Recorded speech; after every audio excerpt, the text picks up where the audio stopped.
एक कमजोर और मासूम लड़की इमिली को जबरदस्ती कुर्सी से बांध दिया गया था। उसके कांपते हुए चेहरे के सामने उसका बॉयफ्रेंड जिन कैमरा लेकर खड़ा था। उसकी आंखों में साफ दिखाई दे रहा था कि वो आज कुछ बेहद ही घटिया करने वाला है, लेकिन असली डर अभी बाकी था, क्योंकि अगले ही पल दरवाजा जोर से टूटता है और नकाब पहने कई लड़के कमरे के अंदर घुस आते हैं। ये देखकर एमिली के चेहरे का रंग उड़ जाता है। वो डर के मारे लगातार खुद को छुड़ाने की कोशिश करती है, लेकिन उसके हाथ इतनी मजबूती से बंधे थे कि वो हिल तक नहीं पा रही थी। तभी उन लड़कों में से एक उसके मुंह पर कपड़ा कस कर बांध देता है। अब इमिली चाह कर भी चीख नहीं सकती थी। इसके बाद वो लोग उसके साथ बेहद ही गलत हरकतें करना शुरू कर देते हैं और जिन वहीं खड़ा सब कुछ कैमरे में रिकॉर्ड कर रहा था, मानो उसके लिए ये सब सिर्फ एक खेल हो। फिर वो लोग जबरदस्ती इमिली के चेहरे पर एक चश्मा पहनाते हैं और इसके बाद वो लोग वीडियो रिकॉर्डिंग करना शुरू करते हैं। उस पल इमिली अंदर से पूरी तरह टूट जाती है। अब उसे समझ आ चुका था कि उसने जिंदगी की सबसे बड़ी गलती कर दी है, क्योंकि अगर उसे दोबारा मौका मिलता तो वो कभी भी जिन पर भरोसा नहीं करती। लेकिन आखिर इमिली इस डरावनी हालत तक कैसे पहुंची, ये जानने के लिए हमें कहानी में थोड़ा पीछे जाना होगा। हम कहानी में एक लड़की को देखते हैं जो सुबह स्कूल के लिए तैयार हो रही थी। इमिली हाई स्कूल की स्टूडेंट थी और वो अपनी माँ के साथ रहती थी। वो देखने में बेहद ही मासूम और खुशमिजाज लड़की थी। बातों बातों में ये मालूम चलता है कि इमिली इन दिनों एक लड़के को डेट कर रही है। हालांकि उसे उस लड़के से मिले हुए अभी सिर्फ 1 महीना हुआ था, लेकिन फिर भी वो उसके काफी करीब आ चुकी थी। और सबसे खास बात ये थी कि आज रात इमिली दोबारा उसी लड़के से मिलने वाली थी।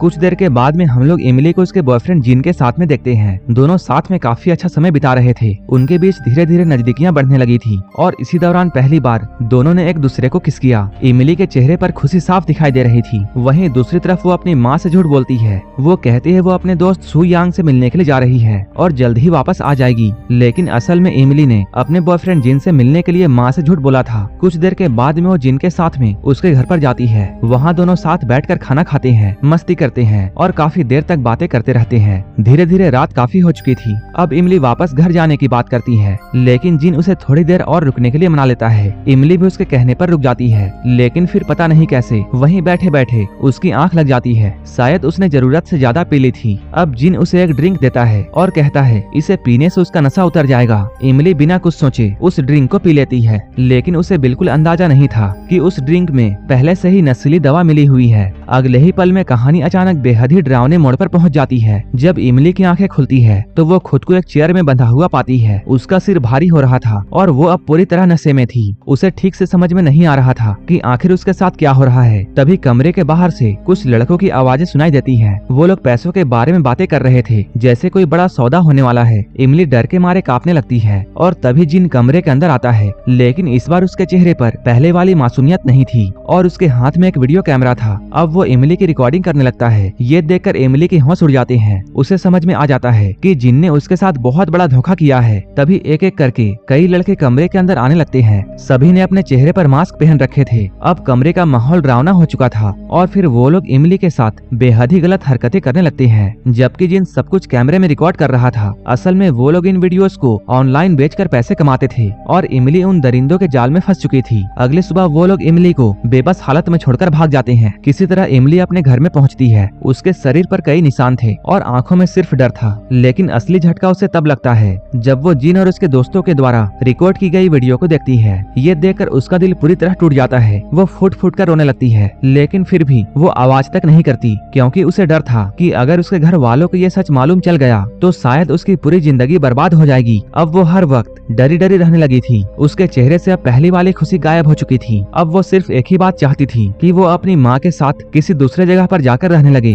उसे इस शहर से, यहाँ के लोगों से और यहाँ के यादों से दूर जाना था। लेकिन उसकी माँ को असली सच्चाई का बिल्कुल भी अंदाजा नहीं था। उन्हें तो ऐसा लग रहा था शायद इमली का अपने दोस्तों के साथ में झगड़ा हुआ होगा या स्कूल में कुछ परेशानी चल रही होगी। लेकिन इमली अपने साथ हुई इस दर्दनाक घटना के बारे में किसी को कुछ नहीं बताती, क्योंकि वो अंदर से इतनी डर चुकी थी कि अब उसे किसी पर भी भरोसा नहीं रहा। लेकिन इमली की परेशानी यहीं खत्म नहीं होती। कुछ समय बाद एक बार फिर उसका सामना जिन और उसके दोस्तों से हो जाता है। इमली उन्हें देखकर पूरी तरह डर जाती है। वो वहाँ से निकलने की कोशिश करती है, लेकिन वो लोग चारों तरफ से घेर लेते हैं। अब इमली पूरी तरह उनके जाल में फंस चुकी थी। इसके बाद वो लोग उसे दोबारा से वही नशीले ड्रिंक पीने के लिए मजबूर करते हैं। इमली लगातार मना करती है, लेकिन कोई उसकी बात सुनने को तैयार नहीं था। धीरे धीरे उस दवा का असर उसके पूरे शरीर पर होने लगता है। उसकी आंखें भारी पड़ने लगती है और शरीर कमजोर महसूस होने लगता है। और फिर वो दरिंदे एक बार फिर से उसके साथ वही सब करने लगते हैं। जबकि जिन पहले की तरह सब कुछ कैमरे में रिकॉर्ड कर रहा था, अब इमली को समझ में आ चुका था कि जिन के लिए वो सिर्फ एक पैसे कमाने का जरिया बन चुकी है। कुछ समय के बाद में ये वीडियो वायरल हो जाता है और ये मामला इतना बढ़ जाता है कि पुलिस तक भी पहुंच जाता है। एक डिटेक्टिव इमली के घर में पहुंचता है और वो धीरे धीरे इमली की माँ को एक ऐसी सच्चाई बताता है जिसे सुनकर उनके पैरों तले जमीन खिसक जाती है। डिटेक्टिव बताता है इमली का वीडियो ऑनलाइन वायरल हो चुका है। ये सुनते ही उसकी माँ पूरी तरह टूट जाती है। वो डर जाती है और रोने लगती है क्योंकि उसे बिल्कुल अंदाजा नहीं था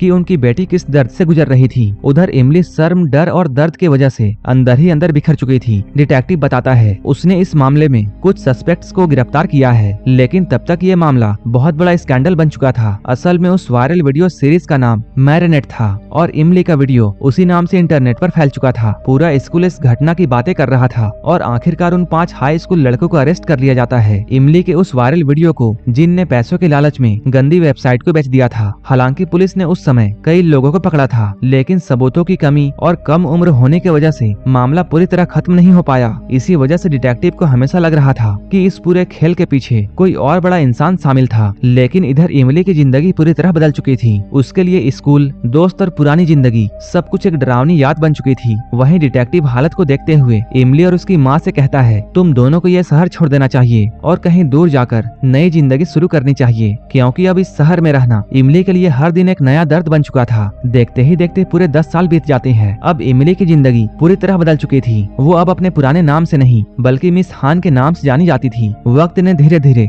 उसके दिल के अंधेरों को कम कर दिया था। हालांकि अतीत के कुछ डरावनी यादें अब भी उसके अंदर जिंदा थी, लेकिन उसने अपनी जिंदगी को दोबारा संभालना सीख लिया था। अब मिस हान सियोल के एक स्कूल में टीचर बन चुकी थी। वो बच्चों को पढ़ाती थी और बाहर से उसकी जिंदगी बिल्कुल सामान्य दिखाई दे रही थी। यहाँ तक कि अब उसकी जिंदगी शादी के मुकाम तक पहुँच चुकी थी। उसकी एंगेजमेंट भी हो चुकी थी और पहली बार ऐसा लग रहा था शायद उसे आखिरकार सुकून भरी जिंदगी मिल जाएगी। एक दिन स्कूल में सभी स्टूडेंट्स को उनकी एंगेजमेंट के बारे में मालूम चल जाता है। इसके बाद बच्चे खुशी खुशी मिस हान को बधाई देते हैं। तभी वो लोग बताते हैं कि उनके क्लास लीडर किम ने टीचर रूम के बाहर से उनकी बातें सुन ली थी। ये सुनकर मिस हान हल्का सा मुस्कुराती है। एक दिन मिस हान स्कूल में देर तक काम कर रही थी। उसी दौरान वो अपने मंगेतर से फोन में बातें कर रही थी। तभी अचानक मिस हान की नजर अपने टेबल पर रखे हुए कॉफी पर पड़ती है। उसके साथ एक छोटा सा नोट भी रखा हुआ था जिस पर यह लिखा था नई जिंदगी के लिए बधाई हो। नीचे किसी नंबर 1 फैन का नाम लिखा हुआ था। पहले तो मिस हान को थोड़ी हैरानी होती है, लेकिन फिर वो ज्यादा नहीं सोचती, इसलिए वो आराम से वही कॉफी पी लेती है। लेकिन उसे बिल्कुल अंदाजा नहीं था कि ये छोटी सी चीज उसकी जिंदगी को एक बार फिर से अंधेरे में ढकेलने वाली है। अगली सुबह जब हम मिस हान को देखते हैं तब उसकी हालत बेहद ही अजीब लग रही थी। ऐसा लग रहा था मानो वो पूरी रात अपने स्कूल डेस्क में बेहोश पड़ी थी। तभी स्कूल लीडर किम वहाँ आता है और उसे उठाता है। मिस हान घबराकर उठती है क्योंकि मॉर्निंग असेंबली का टाइम हो चुका था। वो जल्दी से किम को क्लास जाने के लिए कहती है, लेकिन तभी उसकी नजर अपने हाथ पर पड़ती है। उसकी कलाई पर गहरे निशान बने हुए थे, मानो किसी ने उसे कसकर बांधा हो। अब उसे धीरे धीरे बेचैनी होने लगती है। वो तुरंत वॉशरूम की तरफ जाती है, लेकिन वो खुद नहीं समझ पा रही थी कि आखिर पिछली रात क्या हुआ था। तभी अचानक उसके फोन पर एक मैसेज आता है।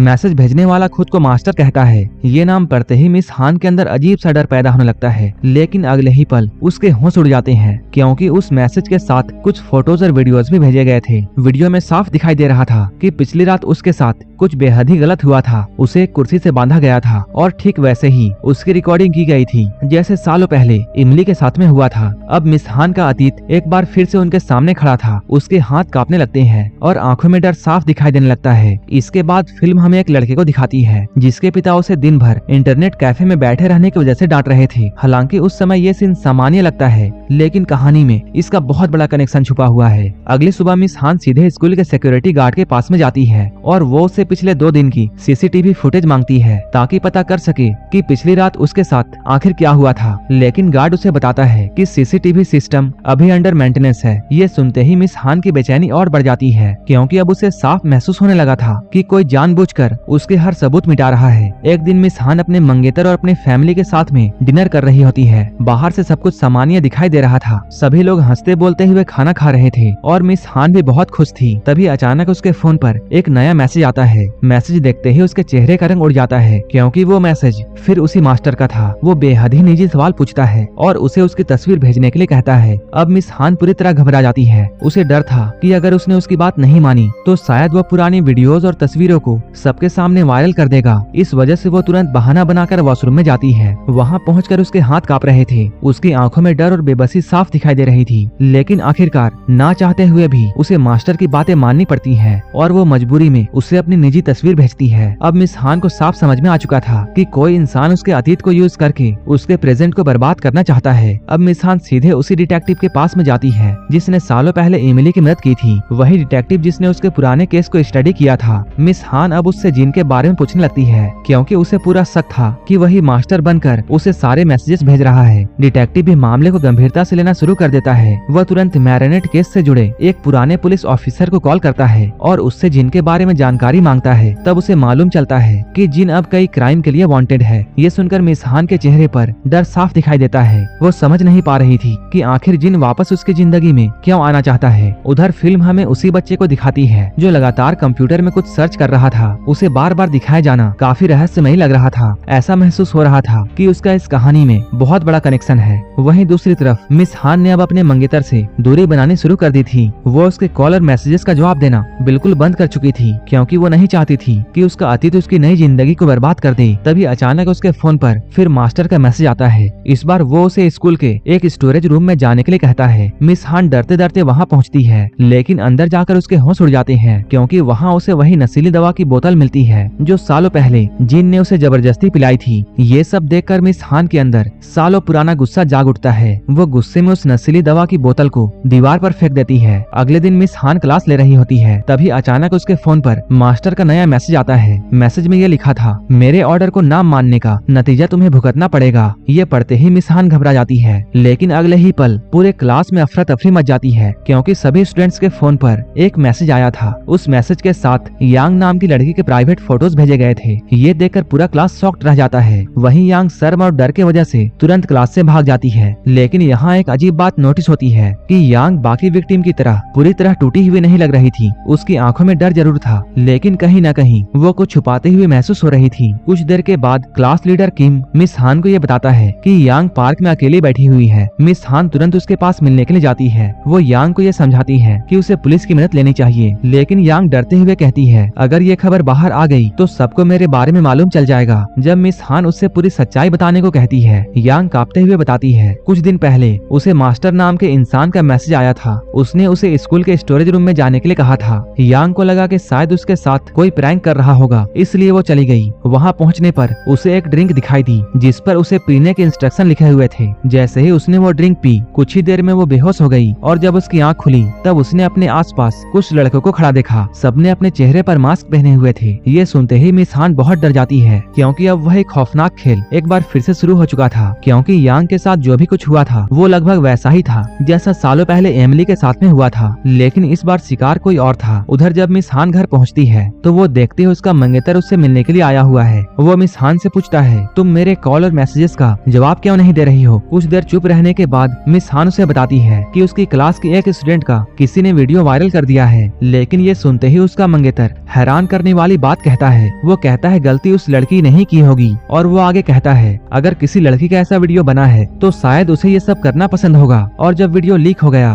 तो वो विक्टिम बनने का नाटक कर रही है। अपने मंगेतर की ये सोच सुनकर मिस हान को बहुत दुख होता है, क्योंकि उसे अचानक याद आता है कि सालों पहले लोग उसके बारे में भी यही बातें कर रहे थे। तभी वो उससे पूछती है, तो तुम्हारे हिसाब से अब उस लड़की को क्या करना चाहिए? तब उसका मंगेतर बेहद ही ठंडी आवाज में ये कहता है, अब उसकी जिंदगी में कुछ भी नहीं बचा है, इसलिए अब उसे जीना छोड़ देना चाहिए। ये सब सुनते ही मिस हान अंदर से टूट जाती है। अब उसे ऐसा एहसास होता है कि अगर उसके मंगेतर को उसके अतीत के बारे में मालूम चल गया तो शायद वो भी उसे उसी नजर से देखेगा। अगले दिन मिस हान फिर यांग से मिलती है। तब यांग उससे पूछती है, अगर मेरी जगह आप होती तो क्या करती? कुछ सेकंड तक मिस हान चुप रहती है, फिर वो धीरे से कहती है, मैं सब कुछ छिपाने की कोशिश करती और ये भी डिनाई करती कि वीडियो में दिखने वाली लड़की मैं ही हूँ। लेकिन यांग तुरंत उसकी तरफ देखकर ये कहती है, मैं कायर नहीं हूँ, डिनाई करने से कुछ नहीं बदलेगा। यांग की ये बात सुनकर मिस हान चुप हो जाती है, क्योंकि कहीं ना कहीं यांग ने वही बात कह दी थी जिससे मिस हान खुद सालों से भागती आ रही थी। अब मिस हान को यांग और किम के रिश्ते पर भी शक होने लगा था, क्योंकि कुछ दिन पहले उसने दोनों को आपस में झगड़ा करते हुए देखा था। और सबसे अजीब बात ये थी कि किम यांग से काफी डरा हुआ महसूस होता था, इसलिए वो यांग से उसकी दोस्ती के बारे में पूछती है। तब यांग धीरे धीरे पूरी सच्चाई बताना शुरू करती है। वो कहती है करीब 1 साल पहले उसने खुद किम को प्रपोज किया था। इसके बाद दोनों रिलेशनशिप में आ गए थे। शुरुआत में किम काफी अच्छा और केयरिंग लड़का लगता था, लेकिन एक दिन उसने यांग को अपने घर बुलाया और उसने यांग के कुछ प्राइवेट फोटोज क्लिक की और उसका वीडियोज भी रिकॉर्ड किया। उस समय यांग को ऐसा लगा था कि वो सब सिर्फ उसके रिश्ते का हिस्सा है, लेकिन एक दिन जब उसने किम का कंप्यूटर चेक किया तो उसके होश उड़ गए, क्योंकि उसमें कई दूसरी लड़कियों के भी फोटोज और वीडियोज मौजूद थे। ये देखकर यांग गुस्से में वो सारी फाइल्स डिलीट कर देती है, लेकिन इस बात की वजह से किम उस पर बुरी तरह नाराज हो गया। उसने यांग को ये बताया था कि उन सभी फोटोज और वीडियोज की कॉपीज उसके पास और भी जगह मौजूद है। ये सुनकर मिस हान गहरी सोच में पड़ जाती है, क्योंकि उसे अब किम पर भी शक होने लगा था, लेकिन फिर भी वो कहती है किम को देखकर तो ऐसा नहीं लगता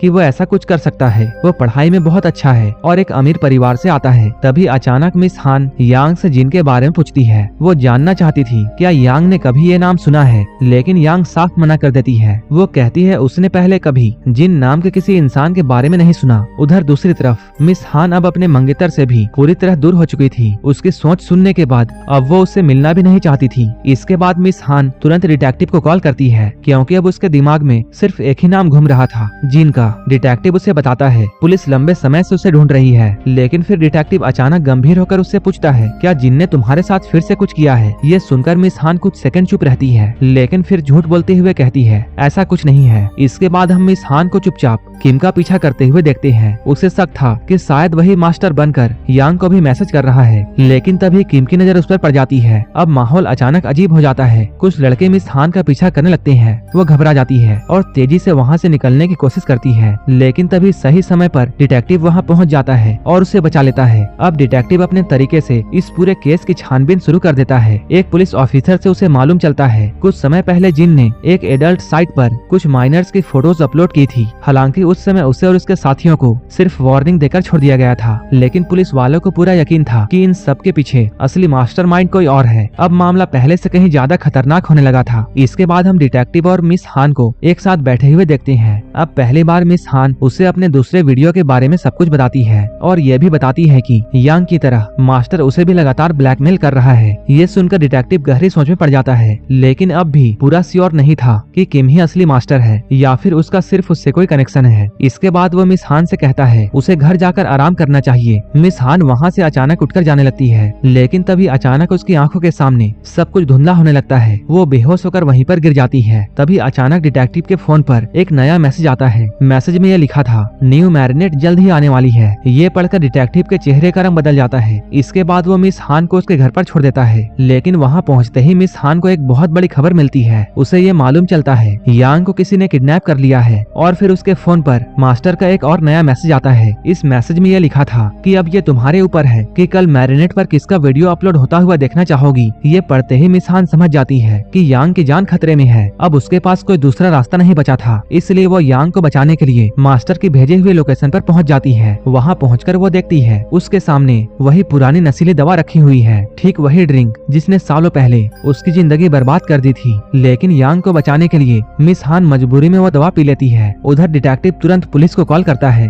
और उन्हें उसी लोकेशन पर आने के लिए कहता है जहां मिस हान गई थी। कुछ समय के बाद मिस हान की आंखें खुलती हैं। वो खुद को फिर उसी डरावनी हालत में पाती है। वो एक कुर्सी में बंधी हुई थी और उसके आसपास कई मास्क पहने हुए हाई स्कूल के स्टूडेंट खड़े थे। उनमें से एक किम भी था। अब कहानी का सबसे बड़ा सच सामने आने वाला था, क्योंकि जिस यांग को अब तक हम विक्टिम समझ रहे थे, असल में वही इस खेल की डायरेक्टर निकली। उसी ने पैसों के लिए मिस हान के साथ ये सब किया था। किम तो सिर्फ उसके हाथ की कठपुतली था। असल में यांग ने किम का भी एक प्राइवेट वीडियो बनाया था और उसी वीडियो के दम पर वो उसे ब्लैकमेल कर रही थी। इसलिए किम के पास उसका साथ देने के अलावा कोई दूसरा रास्ता नहीं था। यांग के कहने पर किम ने उसके साथ मिलकर मिस हान का नया वीडियो रिकॉर्ड किया था और तभी एक चौंकाने वाली बात सामने आती है। हमें यह मालूम चलता है कि किम पहले भी ऐसे वीडियोस अपलोड करने के मामले में अरेस्ट हो चुका था, यानी ये लोग लंबे समय से इस गंदे धंधे में शामिल थे। असल में किम कभी यांग का साथ नहीं देता। अगर यांग उसके वीडियो को वायरल करने की धमकी ना देती, किम खुद भी इस जाल में फंस चुका था। वहीं यांग अब मिस हान की असली पहचान जान चुकी थी। उसे ये मालूम था कि मिस हान वही लड़की है जिसका मैरिनेट वाला वीडियो सालों पहले इंटरनेट पर वायरल हुआ था और अब यांग पैसों के लिए वही गंदा खेल दोबारा खेल रही थी। हालांकि वो ये सब मास्टर के कहने पर कर रही थी, लेकिन सबसे डरावनी बात ये थी कि उसे खुद भी असली मास्टर के बारे में कुछ भी मालूम नहीं था। तभी अचानक पीछे से डिटेक्टिव वहाँ पहुँच जाता है, लेकिन इससे पहले कि वो कुछ कर पाता वो स्टूडेंट्स भी उसे मिलकर पकड़ लेते हैं और बांध देते हैं। अब हालत पूरी तरह बिगड़ चुका था, लेकिन तभी बाहर पुलिस की गाड़ियों की आवाज सुनाई देती है, क्योंकि तब तक पुलिस ने पूरी बिल्डिंग को घेर लिया था। इसके बाद पुलिस अंदर घुसती है और वहाँ मौजूद सभी स्टूडेंट्स को अरेस्ट कर लेती है। जांच के दौरान पुलिस को यांग के फोन से मास्टर का नंबर मिलता है। अब वो तुरंत उस नंबर को ट्रेस करते हैं। कुछ देर के बाद पुलिस उस लोकेशन पर पहुंच जाती है, लेकिन वहाँ मौजूद आदमी उन्हें देखते ही भागने लगता है और तभी एक और चौंकाने वाला सच सामने आता है। ये वही आदमी था जिसके बेटे को हम बार बार इंटरनेट कैफे पर अडल्ट साइट देखते हुए देख रहे थे। असल में वो आदमी पहले भी कई छोटे मोटे क्राइम कर चुका था, लेकिन गिरफ्तारी के दौरान वो बार बार सिर्फ एक ही बात कह रहा था, मैं मास्टर नहीं हूँ। पुलिस को उसकी बात पर भरोसा नहीं होता। तब एक ऑफिसर उसके नंबर पर कॉल करता है, लेकिन हैरानी की बात यह थी कि उसके फोन पर रिंग नहीं बजती। अब पुलिस को शक होने लगता है कि शायद उसके पास दूसरा फोन होगा। इसके बाद डिटेक्टिव और मिस हान उसी आदमी के घर में पहुँचते हैं। घर के अंदर चारों तरफ अजीब सा सन्नाटा फैला हुआ था। तभी उनकी नजर दीवार पर जाती है, जहाँ कई सर्टिफिकेट्स टंगे हुए थे। वो सब सर्टिफिकेट्स उसी बच्चे के नाम के थे, जिससे अब एक बात बिल्कुल साफ हो चुकी थी कि वो बच्चा कंप्यूटर प्रोग्रामिंग में बेहद तेज था। पूरा कमरा कंप्यूटर्स, कोडिंग बुक्स और हैकिंग के चीजों से भरा हुआ था। ऐसा लग रहा था मानो वो बच्चा काफी समय से इंटरनेट और डार्क वेब की दुनिया में डूबा हुआ था। तभी डिटेक्टिव की नजर कंप्यूटर स्क्रीन पर जाती है, जहाँ कई अडल्ट साइट खुली हुई थी। अब डिटेक्टिव का शक और गहरा हो जाता है। वो तुरंत मास्टर वाले नंबर पर कॉल करता है और अगले ही पल उस कमरे में रखे उसी बच्चे के फोन में रिंग बजने लगता है। ये देखकर मिस हान और डिटेक्टिव दोनों सन्न रह जाते हैं, क्योंकि अब सबसे बड़ा सच सामने आ चुका था। असल मास्टर कोई बड़ा क्रिमिनल नहीं, बल्कि वही छोटा बच्चा था। वही बच्चा जिसने मिस हान की जिंदगी को फिर से बर्बाद कर दिया था। सबसे डरावनी बात यह थी, उसके लिए ये सब सिर्फ एक गेम था। उसे रियलिटी और किसी इंसान की फीलिंग से कोई मतलब नहीं था। और हैरानी की बात यह थी कि उसके पिता को इन सब चीजों के बारे में कोई खबर नहीं थी, लेकिन क्योंकि उसकी एज काफी कम थी, इसलिए उसे बड़ी सजा नहीं मिल सकती थी। उधर कोरियन लॉ के रूल के वजह से पकड़े गए स्टूडेंट्स को भी सजा मिलने वाली नहीं थी। इसी बीच एक दुखद खबर आती है, किम पूरी तरह टूट चुका था। इस स्कूल, मीडिया और सोसाइटी में उसे हर तरफ नफरत की नजर से देखा जा रहा था। इसलिए आखिरकार किम ने अपने आप को मार लिया। फिल्म के आखिर में डिटेक्टिव मिस हान से ये कहता है, मैं ये उम्मीद करता हूँ कि अब हम लोग दोबारा ऐसी हालत में ना मिले। मिस हान हल्का सा मुस्कुराती है और ये फिल्म यहीं पर खत्म हो जाती है। अगर ये कहानी आपको पसंद आई हो तब एक लाइक जरूर कर देना और ऐसे ही डार्क और शॉकिंग मूवीज के लिए चैनल को सब्सक्राइब करना मत भूलना। तो मिलते हैं हमारे नेक्स्ट वीडियो में।